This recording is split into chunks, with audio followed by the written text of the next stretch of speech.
Ronald read பத்தி கேள்விப்பட்டிருக்கீங்களா? 80 லட்சம் பேங்க் பேலன்ஸோட 2014 இறந்த ஒரு துப்புரவு தொழிலாளி தாங்க இந்த ரொனால்ட் ரீட்.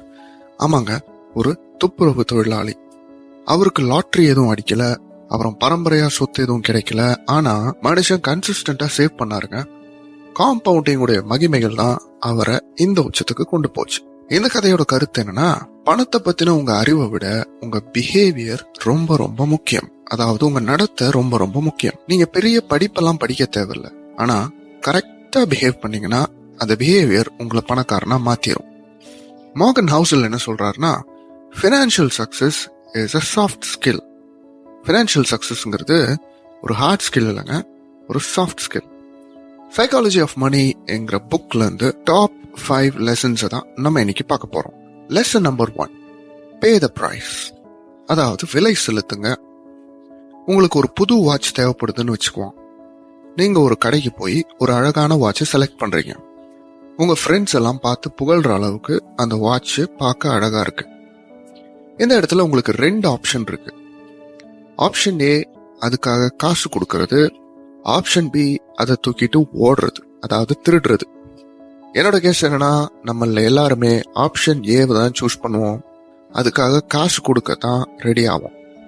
இன்வெஸ்ட்மெண்ட்லயும் இதே தாங்க. நீங்க ஒரு விலையை கொடுக்க ரெடியா இருக்கணும். நீங்க ஒரு கான்சென்ட்ரேட்டட் போர்ட்ஃபோலியோ வச்சிருந்தீங்கன்னா முக்காவாசி டைம் அது வாலடைலா தான் இருக்கும். உதாரணத்துக்கு, ஒரு 20 வருஷம் முன்னாடி நெட்ஃபிளிக்ஸ் உடைய அசுர வளர்ச்சியை நீங்க கணிச்சிருந்தீங்கன்னா அதுல நீங்க இன்வெஸ்ட் பண்ணி இந்நேரம் ஒரு பெரிய பணக்காரனா இருந்திருக்கலாம். ஆனா விஷயம் அது இல்லைங்க. இந்த 15-20 வருஷத்துல நெட்ஃபிளிக்ஸ் கடந்து வந்த பாதையை நீங்க பாத்தீங்கன்னா எல்லா இடத்துலயும் ஸ்டாக் பிரைஸ் இன்க்ரீஸ் ஆயிட்டே இருக்குல்லங்க. நிறைய இடத்துல வாலடைலா இருந்திருக்கு, அதாவது நிலையற்ற தன்மையில இருந்திருக்கு. அப்படி உண்மையிலே நீங்க 20 வருஷம் முன்னாடி நெட்ஃபிளிக்ஸ்ல இன்வெஸ்ட் பண்ணியிருந்தீங்கன்னா 2011 நெட்ஃபிளிக்ஸ் அடைஞ்ச கடும் வீழ்ச்சியில ஆயிரக்கணக்கான கஸ்டமர்களை இழந்தப்போ இன்னும் அந்த இன்வெஸ்ட்மெண்ட்டை கண்டினியூ பண்ணிருப்பீங்களா, இல்ல எல்லாத்தையும் வித்திருப்பீங்களா? மார்கன் ஹவுசல் சொல்றாரு, நீங்க பணக்காரன் ஆகணும்னா அதுக்கேத்த விலைய கொடுத்துதான் ஆகணும். எல்லா இன்வெஸ்ட்மெண்ட்லயுமே ஒரு வாலடைலிட்டி, நிலையற்ற தன்மை, ஏற்றத்தாழ்வுகள் இருக்கத்தான் செய்யும். Lesson number 2, never enough. அதாவது எப்பையும் போதாமை. கேபிட்டலிசம் அல்லது முதலாளித்துவம் 2 விஷயங்களை இந்த உலகத்துக்கு கொண்டு வந்திருக்குங்க. அதாவது மக்களுக்கு அதிக அளவு பணம், அதிக அளவு சொத்து மற்றும் மக்களுக்கு அதிக அளவு பொறாமைய கொண்டு வந்திருக்குங்க. மற்றவங்களோட போட்டி போட்டு அவங்கள விட பெஸ்டா பண்ணுங்கிறது ஒன்றும் தப்பு இல்லைங்க. ஆனா சில நேரத்துல அது ஒரு பொறாமைக்கு வழிவிடுதுங்க. ஒரு உதாரணத்துக்கு, இந்தியாவிலே டாப் 1% சம்பளம் உங்களுக்கு வேணும்னா கிட்டத்தட்ட வருஷத்துக்கு 18-20 லட்சம் சம்பாதிக்கிறவங்களா நீங்க இருக்கணும். இவர் தான் நம்ம ரவி. இவருக்கு வருஷம் 20 லட்சம் ரூபாய் சம்பளம் வருதுங்க. இவர் ஒரு டாக்டர். இவர் ஒரு சூப்பரான கார் வச்சிருக்காரு. நேரம் கிடைக்கும் போது மால்தீவ்ஸ், ஹவாய்னு டூர் போவாரு. கஷ்டப்படுற எந்த ஒரு வேலையும் செய்ய அவசியம் இல்லை. இவர் ஒரு வெக்கேஷன் போகும்போது அங்க ஒரு நபரை சந்திச்சாரு. அவர் தான் ஜான். ஜான் வந்து டாப் 1% பாப்புலேஷன்லே இருக்கிற டாப் 1% பாப்புலேஷன்.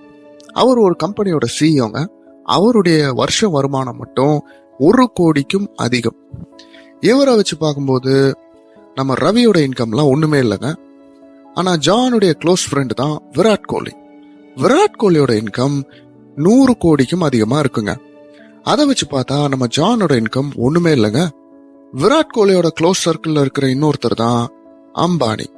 அம்பானியோட இன்கம் ட்ரில்லியன் கணக்குக்கு மேலேயே இருக்குங்க. அதை வச்சு பார்த்தா நம்ம கோலியோட இன்கம் ஒண்ணுமே இல்லைங்க.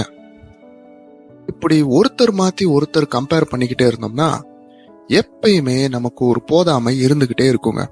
இந்த கம்பேரிசன்னாலே நிறைய பேர் நிறைய முட்டாள்தனமான வேலைகள் எல்லாம் செஞ்சிருக்காங்க.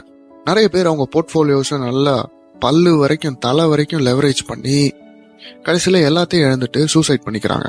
நிறைய பேர் தேவையில்லாத விஷயங்கள்ல எல்லாம் இன்வால்வ் ஆகி கடைசியில அவங்க மான மரியாதை எல்லாம் இழந்து ஜெயிலுக்கு போயிடுறாங்க. நிறைய பேர் குடும்பத்தையே இழந்துடுறாங்க.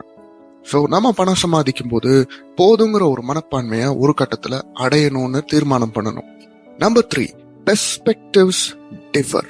நம்ம தடவை மக்கள் எடுக்கக்கூடிய மணி டிசிஷன்ஸ் எல்லாம் பார்க்கும்போது சில பேர் எடுக்கிற டிசிஷன்ஸ் எல்லாம் நமக்கு பைத்தியகாரத்தனமா தெரியும்.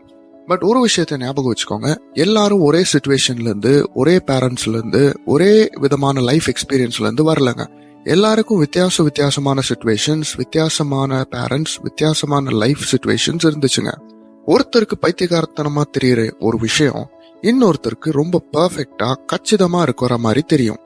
ஒரு உதாரணத்துக்கு, யூஎஸ்ல இருக்கக்கூடிய அடித்தட்டு மக்கள் ஒரு வருஷத்துக்கு ஒரு குடும்பம் மட்டும் கிட்டத்தட்ட $400 ஸ்பெண்ட் பண்றாங்க. எதுல கேட்டீங்கன்னா லாட்டரி வாங்குறதுல ஸ்பெண்ட் பண்றாங்க. அந்த மக்களுடைய ஆவரேஜ் இன்கம் விட இது ரொம்ப அதிகங்க. ஒரு கண்ணோட்டத்துல பார்த்தா இது பைத்தியகாரத்தனமாக தெரியும். பட் அவங்களால சிறுக சிறுக எவ்வளவு சேர்க்க முடியுமோ அதை வச்சு ஒரு பெரிய growth அச்சீவ் பண்றதுக்கு அவங்கள பொறுத்த வரைக்கும் இதுதாங்க ஒரே வழி. ஸோ ரிஸ்க்குங்கிறது எல்லாருக்கும் வேற மாதிரி இருக்குங்க. எல்லாருக்கும் வித்தியாசமான கண்ணோட்டம் இருக்கு அப்படிங்கறத புரிஞ்சுக்கிறதுனால மத்தவங்கள மாதிரி நம்ம இருக்கணும், மத்தவங்கள காப்பி அடிக்கணுங்கிறத ஓரளவுக்கு நம்ம கண்ட்ரோல் பண்ணிக்கலாம். அண்ட் ரிஸ்கையும் ஓரளவுக்கு கம்மி பண்ணிக்கலாம். முன்னாடி நான் சொன்ன மாதிரி ரிஸ்க்குங்கிறது அவரவருக்கு வேறுபடுதுங்க. ஒரு பணக்காரனுக்கு ரிஸ்க்குங்கிறது திரும்ப ஏழை ஆகாம இருக்கணுங்கிறது. ஒரு மிடில் கிளாஸுக்கும் ஏழைக்கும் ரிஸ்க்குங்கிறது எப்படியாவது முயற்சி பண்ணி பணக்காரன் ஆகணுங்கிறது. 4வது லெசன் என்னன்னா பீகாபூ, அதாவது கண்ணாமூச்சி. Great depression, world war 2, corona virus, 2008 financial crisis, இதெல்லாம் உங்களுக்கு ஏதாவது ஒரு விஷயத்த சொல்லுதா? இந்த விஷயம் எல்லாம் பொருளாதாரத்துல மக்களை ரொம்ப தாக்குன காரியங்கள். என்னுடைய ஃபேவரட் ஆத்தர் நசீம் தாலேப் இத பத்தி என்ன சொல்றாருன்னா, இந்த ஈவெண்ட்ஸ் எல்லாம் கணிக்கிறது ரொம்ப கஷ்டம், ஆனா நடந்து முடிஞ்சதுக்கு அப்புறம் இவ்வளவுதானா மேட்ரு அப்படிங்கிற அளவுக்கு தான் இருக்கும். 1987ல நடந்த பிளாக் மண்டே ஸ்டாக் கிராஷ் முன்னாடி நீங்க இருக்கிறதா நினைச்சுக்கோங்க. அப்ப நடந்த பினான்சியல் ஸ்ட்ரகிள்ல நீங்க இருந்தீங்கன்னா உங்க ஸ்டாக்ஸ் எல்லாம் வித்து தொலைஞ்சிருப்பீங்களா, இல்ல அமைதியா ஸ்டாக்குக்கான ரிட்டர்ன் வர்ற வரைக்கும் வெயிட் பண்ணிருப்பீங்களா? அப்படி அமைதியா நீங்க வெயிட் பண்ணிருந்தீங்கன்னா ஒரு 20 வருஷம் கழிச்சு உங்க இன்வெஸ்ட்மெண்ட் கிட்டத்தட்ட 164 மடங்கு ரிட்டர்ன்ஸ் கொடுத்துருக்கோங்க. மார்கன் ஹவுசல் சொல்ல வர்றது என்னன்னா, பெரிய பெரிய பினான்சியல் பேரழிவுகள் வர்றதுக்கு மென்டலி பினான்சியலி ப்ரிப்பேர் ஆயிக்கோங்க. அவர் என்ன சொல்றாருன்னா, குட்டி குட்டி மேக்ரோ ப்ரொஜெக்ஷன் எல்லாம் பார்த்து பயப்படாதீங்க, மாறாக பெரிய பெரிய அடி வாங்குவோம் அப்படின்னு எதிர்பார்த்து ப்ரிப்பேர் ஆகுங்க. நிறைய அடிய நம்மளால கணிக்கவே முடியாது, ஆனா அடி வரத்தான் போகுது. 5வது லெசன் என்னன்னா தி செடக்ஷன் ஆஃப் பெசிமிசம், அதாவது எதிர்மறை காரியங்களின் ஈர்ப்பு விசை. நான் உங்களை பார்த்து இந்த வருஷம் ஸ்டாக் மார்க்கெட் அடியோட கிராஷ் ஆக போகுது, அல்லது கொரோனா வைரஸ் மாதிரி இன்னொரு வைரஸ் வரப்போகுது, இப்படி ஏதாவது துரதிருஷ்டவசமான எதிர்மறையான காரியத்தை உங்களை பார்த்து சொன்னா நீங்க அதை கூர்ந்து கவனிக்க நிறைய வாய்ப்பு இருக்கு. அப்படி சொல்லாம உலகம் எவ்வளவு முன்னேறி இருக்கு, அடுத்த 20 வருஷத்துல என்னெல்லாம் டெவலப்மெண்ட் நடக்க போகுது, ஏஐ கம்ப்யூட்டர் பவர் எல்லாம் எப்படி எக்ஸ்ப்ளோர்ட் ஆகுதுன்னு நான் சொன்னேன்னா அதை கவனிப்பீங்க. ஆனா ரொம்ப சீக்கிரத்திலே அதை மறந்துடுவீங்க. ஏன் அப்படின்னா பெசிமிசம் அல்லது எதிர்மறையான சிந்தனைகளுக்கு அதிக இன்ட்ரெஸ்ட் நம்ம எல்லாருமே கொடுப்பாங்க.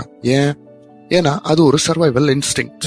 அது மட்டும் இல்லைங்க, வளர்ச்சிங்கிறது ரொம்ப ஸ்லோவா நடக்கும், ஆனா அழிவுங்கிறது ரொம்ப வேகமா நடக்கும்னு நம்ம எல்லாருக்கும் தெரியும். எதிர்மறையான சிந்தனைகள் மற்றும் ஐடியாஸை வச்சுக்கிட்டு ஒரு இன்ட்ரீகிங்கான வசியப்படுத்துற ஒரு கதைய எல்லாராலையும் சொல்ல முடியும், அண்ட் அதை டிராமாட்டிக்காவும் மாற்ற முடியுங்க. ஆனா உண்மை என்னன்னா, நாம நினைக்கிறத விட உலகம் பல மடங்கு பெட்டரா தான் இருக்குங்க. ஸோ கடைசியா ஒரு சம்மரைஸ் பண்ணிடுவோம். பணக்காரன் ஆகணும்னா பே த பிரைஸ், விலைய கொடுங்க. 2வது, பொறாமை ஒரு கொடிய பாவம். 3வது, வித்தியாசமான கண்ணோட்டங்கள், வித்தியாசமான ஆக்ஷன்ஸ், அதாவது செயல்பாடுகள். 4வது, பேராபத்துகளுக்கு எதிர்பார்த்து ப்ரிப்பேர் பண்ணுங்க. 5வது, பெசிமிசம் அல்லது எதிர்மறையான சிந்தனைகளால் ஈர்க்கப்படாமல் இருங்கள். இந்த வீடியோ பிடிச்சிருந்தா என்னோட மற்ற வீடியோஸையும் செக் பண்ணுங்க. பாய்.